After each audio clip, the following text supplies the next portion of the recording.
Hello everyone, welcome back to my channel. My name is Shivani Gupta. और अपने अभी last video में जो क्वाड्रेटिक पॉलिनोमियल होते हैं उस पर बेस्ड हमने कुछ क्वेश्चंस किए थे। उसके बाद मैंने आपको बताया था जो क्यूबिक पॉलिनोमियल्स होते हैं उसमें जो जीरोज़ होते हैं और कोफिशिएंट में कैसे रिलेशन हम फाइंड करते हैं, तो वो हमने पढ़ा था। तो आज हम क्या पढ़ेंगे, आज हम क्यूबिक पॉलिनोमियल में बेस्ड जो क्वेश्चंस हैं वो कुछ क्वेश्चंस करेंगे ताकि हम क्यूबिक पॉलिनोमियल टॉपिक को और अच्छे से समझ सकें। ठीक है, तो चलिए वीडियो स्टार्ट करते हैं।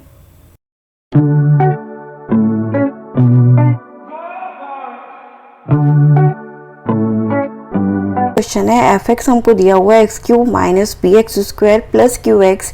ठीक है, एक ये चीज़ दी हुई है। दूसरा क्या दिया हुआ है, sum of its two zeros is zero. मतलब अगर क्यूबिक पॉलिनोमियल है तो हमारे पास जीरोज क्या होते हैं, थ्री जीरोज होते हैं, अल्फा प्लस बीटा और प्लस गामा। ये थ्री जीरो है हमारे पास। ठीक है, तो इनका जो सम है वो होता है माइनस बी बाई ए। मैंने आपको लास्ट वीडियो में बताया था। तो उसमें क्या दिया हुआ है, इसके जो दो जीरोज हैं इसमें से कोई भी दो जीरोज हम लें उनका सम हमें ज़ीरो दिया हुआ है। ठीक है, तो यहाँ पर हम क्या कर सकते हैं, अल्फा प्लस बीटा लेट कर लेते हैं कि इनका सम है वो ज़ीरो है। ठीक है, तो इसकी जगह ज़ीरो हो जाएगा। तो जो हमारा गामा है वो कितना आ गया, माइनस बी बाई ए।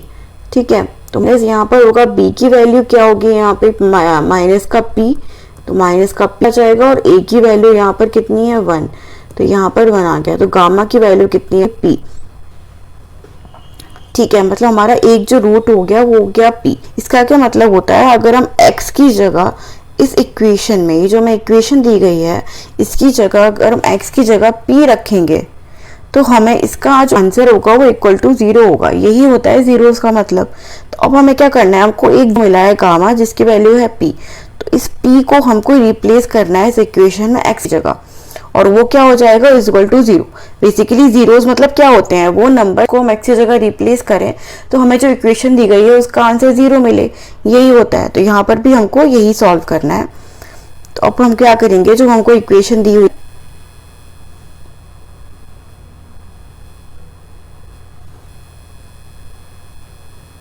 जो हमको इक्वेशन दी गई है उसमें हमको x की p रखना है। तो यहाँ पर हो जाएगा पी क्यूब माइनस का, यहाँ पर भी हो जाएगा पी क्यूब क्योंकि x की जगह p रखेंगे, प्लस का क्या हो जाएगा क्यू पी और माइनस का r is equal to zero. तो ये तो कैंसिल ही हो गया, तो p q is equal to r आ गया। तो ये वो कोफिशिएंट कंडीशन है। ठीक है, इस कंडीशन के लिए जो भी हम फाइंड करेंगे उसमें से दो जीरोस का सम होगा वो हमेशा हमको ज़ीरो मिलेगा इस कंडीशन के लिए। तो ये पूछा गया था हमको क्वेश्चन में।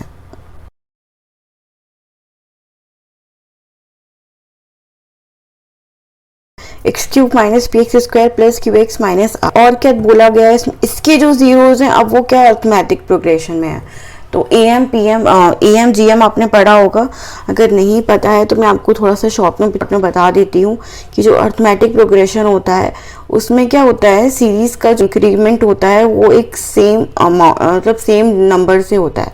जैसे कि यहाँ पर लेती हूँ एक सीरीज 1 3 5 7, तो ये अरिथमेटिक प्रोग्रेशन है। और इनका बीच का जो डिफरेंस है वो क्या है, हर 2 है। जब हम 2 को ऐड करते जाएंगे पहले वाली डिजिट में तो हमको नेक्स्ट डिजिट मिलती है। ठीक है, हम इसमें +2 करेंगे तो हमको क्या मिल जाएगा, नेक्स्ट डिजिट मिल जाएगी जो 9।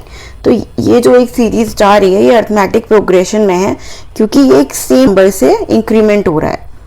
ठीक है, हर बार हम एक सेम नंबर ऐड करते हैं प्रीवियस नंबर में और हमको next digit of the series मिल जाता है। तो इसको क्या बोलते हैं हम, अरिथमेटिक प्रोग्रेशन। अगर एक और एग्जांपल देखें, अगर हम एक और एग्जांपल देखेंगे यहाँ पर, तो जैसे कि ले लेते हैं हम 3 लेते हैं, उसके बाद 7 हो गया, उसके बाद 11 हो गया। ठीक है, तो ये भी अरिथमेटिक प्रोग्रेशन में है। अगर हम जैसे यहाँ पे +4 करेंगे तो हमको नेक्स्ट डिजिट मिल जाती है इसका, फिर से हम +4 करेंगे तो फिर से हमको नेक्स्ट डिजिट मिल जाएगी। अब क्या होता है, जो इसका इंक्रीमेंट होता है सीरीज का वो एक सेम नंबर को ऐड करने से होना चाहिए सिंपल लैंग्वेज में। ठीक है, तो उसको क्या बोलते हैं हम, अरिथमेटिक प्रोग्रेशन। ठीक है, जब भी हम प्रीवियस नंबर में एक नंबर ऐड करेंगे तो हमको नेक्स्ट टर्म मिलना चाहिए ऑफ द सीरीज। तो वो होता है अरिथमेटिक प्रोग्रेशन। तो यहाँ पर हमको आ गया है कि ये जो हम इक्वेशन हमको दी गई है, पॉलिनोमियल दिया गया है, इसके जो ज़ीरोस हैं वो अरिथमेटिक प्रोग्रेशन में है। तो जब भी ऐसा होता है तो हमको पहले क्या करना होगा, कोई भी हमको 3 डिजिट लेट करनी पड़ेगी। 3 ही क्यों लेट करेंगे, क्योंकि अरिथमेटिक प्रोग्रेशन में और एक क्यूबिक पॉलिनोमियल है तो इसके 3 ही ज़ीरोज़ होंगे। ठीक है, 3 ही ज़ीरोज़ होंगे तो हमें 3 ज़ीरोज़ को लेट करना है जो अरिथमेटिक प्रोग्रेशन में हों। तो इस तरीके से जब भी हमको 3 नंबर ऐड 3 नंबर या 3 डिजिट या 3 टर्म, बेसिकली अगर हम बोलें 3 टर्म हमको जब भी लेट करना हो जो अरिथमेटिक प्रोग्रेशन में होता है, तो उसके लिए सिंपली हमको 3 डिजिट कैसे लेट कर, हमको पहला डिजिट लेना होता है a माइनस डी, दूसरा हम लेंगे और तीसरा हो जाएगा a प्लस डी। तो ये जो सीरीज़ है ये क्या है, ये अरिथमेटिक प्रोग्रेशन में है। ये तब के लिए है जब हमको केवल 3 जो टर्म हमको लेट करनी है। तो यहाँ पर हमको 3 ही टर्म चाहिए क्योंकि क्यूबिक पॉलिनोमियल और क्यूबिक पॉलिनोमियल में 3 ही हमारे ज़ीरोज़ होते हैं। तो यहाँ पर हमको 3 ही डिजिट लेट करनी है तो वो से लेट करेंगे। तो यहाँ पर हमने क्या किया, 3 हमने क्या ले लिए, 3 हम ज़ीरोज़ लेट कर लिए कि ये जो ज़ीरोज़ हैं ये क्या है, इस पॉलिनोमियल की ज़ीरोज़ हैं और क्या है, ये साथ में अरिथमेटिक प्रोग्रेशन में भी हैं। क्योंकि हम इसमें प्लस डी करेंगे तो हमको नेक्स्ट टर्म मिलेगा, इसमें प्लस डी ऐड करेंगे तो हमको नेक्स्ट टर्म मिल रहा है ऑफ द सेम। मतलब जो हमारी अरिथमेटिक प्रोग्रेशन की कंडीशन है वो भी ये क्या कर रहा है, फुलफिल कर रहा है। इसके जो हमने टर्म लेट करे हैं ये क्या हमने लेट किए हैं, अरिथमेटिक प्रोग्रेशन में ही लेट किए हैं। ठीक है, तो यहाँ तक हो गया, हमने इसको लेट कर लिया। अब इनका जो सम होता है, इनका जो सम होता है वो क्या होगा, माइनस बी बाई ए होगा। क्योंकि क्या है, ये एक तो अरिथमेटिक प्रोग्रेशन में होने के साथ साथ क्या है, ये zeros of the cubic polynomial है। इनका जो एडिशन होगा वो क्या होगा, माइनस बी बाई ए होगा। और इस इक्वेशन के अकॉर्डिंग माइनस बी बाई ए क्या होगा, पी होगा। और जब हम इन तीनों को ऐड करेंगे तो यहाँ पर हमारा जो डी है वो कैंसिल होगा, जो हमारा डी है वो कैंसिल हो, डी से डी तो हमको क्या मिलेगा, 3a हमको क्या मिलेगा, p। यहाँ से हमको a की वैल्यू क्या मिल जाएगी, p बाय 3 मिल जाएगी। यहाँ से हमको हमारा सेकंड टर्म है a, उसकी वैल्यू क्या मिल गई हमको, p बाय 3 मिल गई। ठीक है, इसका क्या मतलब हो गया, ये हमारे तीनों ज़ीरोज़ थे ना, तो मतलब zero one of the zeros जो कि a है उसकी वैल्यू क्या मिल गई है हमको, p3 मिल गई है। तो जैसे हमने प्रीवियस क्वेश्चन में किया था, जैसे हमको ज़ीरोज़ फाइंड होता है, ज़ीरो का क्या मतलब होता है कि अगर हम उस ज़ीरोज़ की जो वैल्यू है वो हम x की जगह प्लेस करेंगे तो हमको क्या मिलना चाहिए, उस इक्वेशन की वैल्यू हमारे क्या इक्वल टू 0 होती है। तो सेम हमको इस क्वेश्चन में करना है।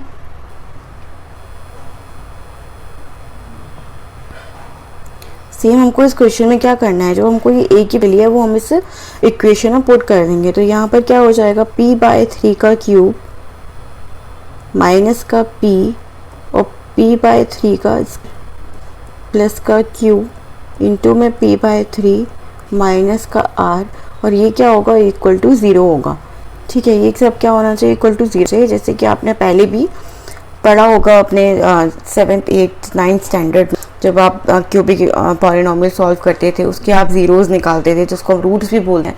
तो हम क्या करते थे, कोई भी हमको रूट्स मिलता था तो हम इस इक्वेशन में अगर हम रिप्लेस कर देते हैं x की जगह, जो भी हमको वेरिएबल टर्म दिया हो, x y z a b c d जो भी हमको दिया हो, उसके जब हम रिप्लेस करते थे तो हमको क्या मिलता था, वो इक्वेशन हमारे 0 के इक्वल टू हो जाती। यहाँ पर भी हमने सेम किया है।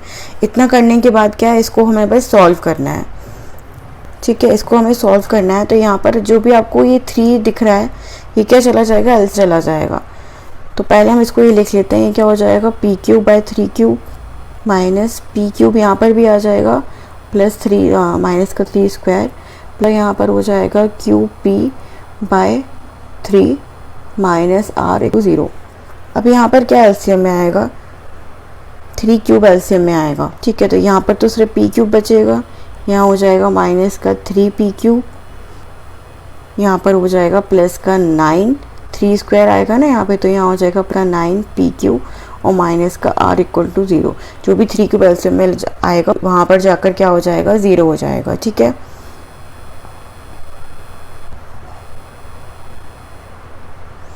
इसके बाद क्या करेंगे, यहाँ लिखेंगे माइनस का 2 पी क्यूब प्लस का 9 पी क्यूब माइनस का r equal to 0।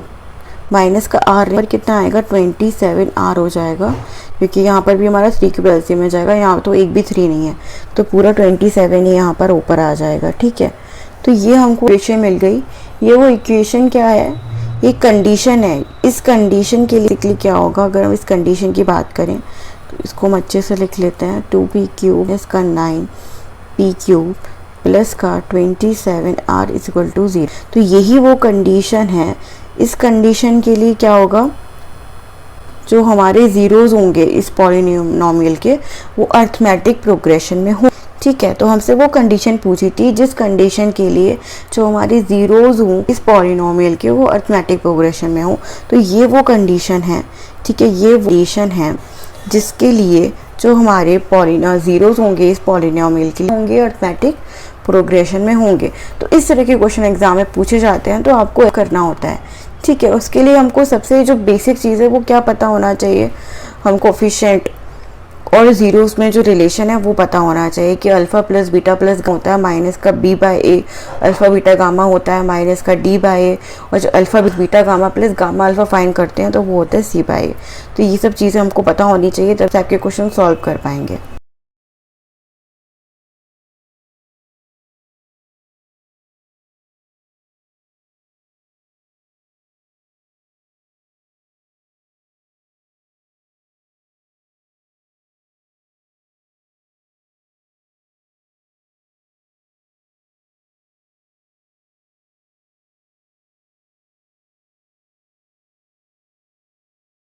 Next question है हमारा, find zeros of the polynomial f x equal to x cube minus f x square minus 16x plus 80। ठीक है, ये हमको दी गई है कि इसके हमको जीरोस फाइंड करने हैं। ठीक है, इतना सिंपल सा क्वेश्चन है, बट इसमें एक कन को ऐड किया गया है कि इसमें जो 2 जीरोस हैं वो equal and magnitude but opposite in sign. मतलब जो मैग्नीट्यूड है वो तो इक्वल है बट साइन जो है वो अपोजिट है। तो इस लाइन का क्या मतलब है, पहले हम वो समझते हैं। तो हमें पता है जो क्यूबिक पॉलिनोमियल होता है उसके जो ज़ीरोज़ होते हैं वो क्या होते हैं, अल्फ़ा बीटा गामा। अब यहाँ पर दिया गया है कि जो दो हमारे ज़ीरोज़ हैं वो इक्वल इन मैग्नीट्यूड है बट अपोजिट साइन है, मतलब जो उनका वैल्यू है वो तो सेम है। तो हम लेट कर लेते हैं, अगर अल्फ़ा हमको ए दिया हुआ है तो बीटा भी ए दिया हुआ है, बट क्या है साइन अपोजिट। मतलब अगर अल्फ़ा को मैं पॉजिटिव ए ले रही हूँ तो बीटा क्या होगा, नेगेटिव ए। ये इस लाइन मतलब अगर अल्फ़ा की वैल्यू 5 हो गई तो इसकी वैल्यू -5 हो जाएगी, अगर अल्फ़ा की वैल्यू -4 हो गई तो इसकी वैल्यू 4 हो जाएगी। मतलब क्या है कि साइन तो अपोजिट होंगे पर वैल्यू क्या है, सेम है। तो ये है इस लाइन का मतलब। तो यहाँ पर हम क्या ले सकते हैं, हमको पता है कि जो हमारे अल्फ़ा बीटा गामा होता है उनका सम होता है माइनस का बी बाय ए होता है, और यहाँ पे अल्फ़ा और बीटा की वैल्यू हमने ए और माइनस ए ऐड करी है तो गामा गामा है यहाँ पर, वो माइनस बी बाय ए से बी की वैल्यू कितनी है -5 और ए की 1 है, तो यहाँ पर डायरेक्ट 5 लिख सकते हैं। यहाँ पे क्या होगा, यहाँ पर हमें ए दिया हुआ है पर ए है, ये माइनस ए है तो ये कैंसिल हो जाएगा। तो यहाँ से मुझे गामा की वैल्यू 5 मिली। ठीक है, यानी कि हमको एक रूट मिल गया, एक ज़ीरो मिल गया जिसकी वैल्यू 5 है। तो मैंने आपको कहा कि जैसे ही हमको ज़ीरोज़ मिलता है तो हम क्या करते हैं, वो ज़ीरोज़ की वैल्यू हम फटाफट रख देते हैं, अपनी इक्वेशन में रख देते हैं और इक्वल टू 0 कर देते हैं। तो यहाँ पर भी हमको करना है, ये हमें जो वैल्यू मिली है इसको हमें इक्वल टू 0 रखना है और x को हम रिप्लेस करेंगे 5 से। ठीक है, एक तो हम ये कहते हैं। अब क्योंकि यहाँ पर क्या है, ये तो हम कर ही सकते हैं, इसमें कुछ गलत नहीं है, बट यहाँ क्या है, गामा की वैल्यू हम 5 रखेंगे तो 5 का क्यूब, तो वहाँ पे हमें क्या हो जाएगा, कुछ मिलेगा तो नहीं। ठीक है, हमें वहाँ से कुछ मिलेगा नहीं अगर हम ये सॉल्व करेंगे, क्योंकि यहाँ पे कोई वहाँ पे कोई कांस्टेंट टर्म ही है, यहाँ पे सारे कोई वेरिएबल टर्म तो है नहीं है, पी क्यू आर तो है नहीं, यहाँ पे वैल्यूज दी हुई, तो यहाँ पे वैल्यू रख के हमको कुछ मिलेगा नहीं। तो हमको बस ये जीरोस, हमको एक तो मिल गया है, तो बाकी के दो हम कैसे फाइंड करेंगे। तो यहाँ पे जो हमने पढ़े थे रिलेशन कोफिशिएंट और जीरोस, हमें वही यहाँ पे यूज़ करना होगा। तो एक तो हमने ये वाला था, ये यूज़ कर लिया। तो हमने पढ़ा है अल्फ़ा बीटा गामा क्या होता है, माइनस का डी बाय ए होता है। डी की वैल्यू कितनी है 80 और अल्फ़ा में गामा की वैल्यू 5 दी है, तो अल्फ़ा बीटा की वैल्यू यहाँ से कितनी हो जाएगी, माइनस का 80 और जो 5 है वो डिवाइड बाय यहाँ पर आ जाएगा 5। तो यहाँ से मुझे अल्फ़ा और बीटा की वैल्यू कितनी मिल गई, -16 मिल गई। ठीक है, यहाँ से मुझे जो अल्फ़ा बीटा की वैल्यू है वो यहाँ से -16 मिल गई। इसका क्या मतलब है, यहाँ पर जैसे कि हमने जो पढ़ा था कि जो हमारा अल्फ़ा बीटा होता है वो है वैल्यू तो सेम होनी चाहिए, पर हमारा क्या होना चाहिए, साइन है वो अपोजिट होना चाहिए। तो यहाँ पे हमने अल्फ़ा बीटा की वैल्यू भी लेट करी थी, यहाँ पे अगर वो रख देंगे तो अल्फ़ा की हमने ए एल ऐड की है और बीटा की -a ऐड करी है, तो इक्वल टू यहाँ पर आ गया -16। तो ये हो गया माइनस का a स्क्वायर माइनस का 16, तो ये कैंसिल हो जाएगा। तो a की वैल्यू कितनी आ जाएगी, +-4। ठीक है, तो मतलब क्या है, अगर हम a की वैल्यू 4 ले, यानी कि अल्फ़ा की वैल्यू अगर हम 4 लेंगे तो बीटा की वैल्यू -4 हो जाएगी, बीटा की वैल्यू अगर हम 4 लेंगे तो अल्फ़ा की वैल्यू -4 हो जाएगी। तो ये दोनों में से कोई भी आंसर हो सकता है। ठीक है, तो हमारे ज़ीरोज़ क्या होंगे, बट हमारे ये दोनों में से कोई भी हो, पर हमारे ज़ीरोज़ तो 4, -4 और क्या था, और 5, ये 3 हमें ज़ीरोज़ मिल गए।